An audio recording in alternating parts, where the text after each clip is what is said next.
ሰላም ጤና ይስጥልን እንዴት ናችሁ ውድ ተከታታዮች ይህ የሃሽታግ መላ ፕሮግራማችን ነው የብዙዎች ችግር ስለሆነው ማንኮራፋትን በተመለከተ ዛሬ በሃሽታግ መላ ፕሮግራማችን የምናካፍላችሁ ነው የሚሆነው ተከታተሉን ማንኮራፋት የምንለው በመንተኛበት ጊዜ በመተንፈሻ አካላችን ላይ በሚፈጠሩ ለውጦች ምክንያት በሚመጣ ድምጽ የሚከሰት ነው ማንኮራፋት አብሮ የሚተኛን ሰው ከመረበሽ ባለፈ አንዳንድ ትኩረት ሊሰጣቸው የሚገቡ የጤና እክሎች ምልክት ሊሆን ይችላል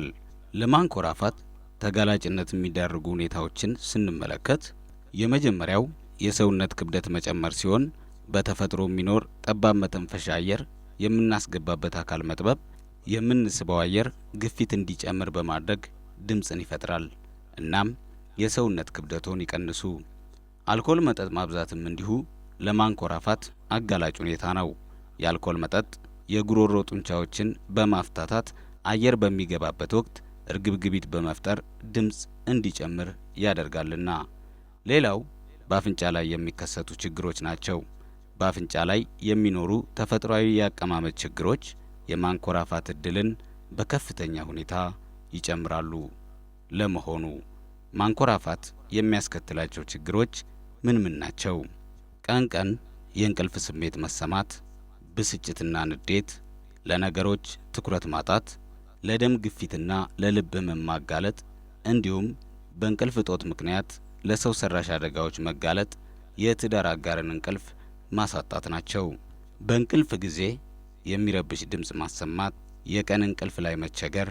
የጉሮሮ መከርከር ሰላም በሌለው እንቅልፍ መቸገር እንዲሁም በእንቅልፍ ጊዜ ትንታና ትንፋሽ ማጠር የሚያንኮራፉ ሰዎች ባህሪያት ናቸው ታዲያ ማንኮራፋት ለርሶ ችግር ሆኖቦታል ማንኮራፋትን የሚከላከሉበትን መንገድ እንጠቁሞ በጀርባው መተኛት ምክንያትና ለስላሳ ላንቃውን ወደ ጎሮሮ እንዲወርዱ ስለሚያደርግ በእንቅልፍ ጊዜ የመርገብገብ ድምጽን እንዳናሰማ ያደርጋል ስለዚህ በጎን መተኛት መፍትሄ ሊሆን ይችላልና አስተኛኘቶን ያስተካክሉ የሰውነት ክብደቶን ይቀንሱ የሚለው ሌላው ሲሆን የሰውነት ክብደት የሌላቸው ሰዎችም ቢሆኑ ያንኮራፋሉ ግና ማንኮራፋቱ የመጣው የሰውነት ክብደት ከጨመረ በኋላ ከሆነ መንስኤው ሊሆን ስለሚችል ክብደቶን ይቀንሱ የአልኮል መጠጥ እንዳይወስዱም እንመክሮታለን የአልኮል መጠጥ የምንወስድ ከሆነ በጎሮሮ አካባቢ የሚገኙ ጡንቻዎችን ስለምናፍታታ ማንኮራፋት እንጀምራለን ከመተኛታችን በፊት ባለው ከ4 እስከ 5 ሰዓት ጊዜ ውስጥ አልኮል መጠጥን መውሰድ ማንኮራፋትን ያባብሳል ለረጅም ሰዓታት ያለ ረፍት የሚሰሩ ከሆነ በመጨረሻ እጅግ በጣም ራስዎን ካደከሙ በኋላ የሚተኙ ከሆነ የጉሮሮ ጡንቻዎች በጣም ስለሚፍታቱ የማንኮራፋት ድምጽ ያሰማሉ እናም የእንቅልፍ ሰዓቶን ያስተካክሉ አፍንጫው በቅዝቃዜም ሆነ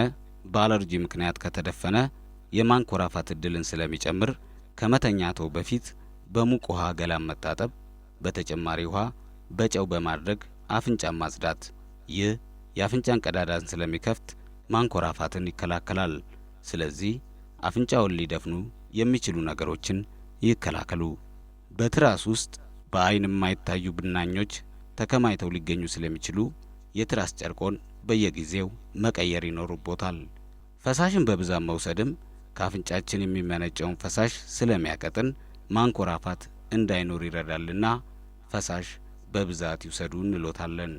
ውድ የሃሽታግ መላ ተከታታዮች እኚህንና መሰል መላዎችን ሁሌም ወደ እናንተ ስለምናደርስ ቀድሞ እንዲደርሱት ሰብስክራይብ ማድረግዎን አይርሱ ሌሎች ማወቅ የሚፈልጉትን ደግሞ ከስር ኮሜንት ላይ ይጻፉልን እናመሰግናለን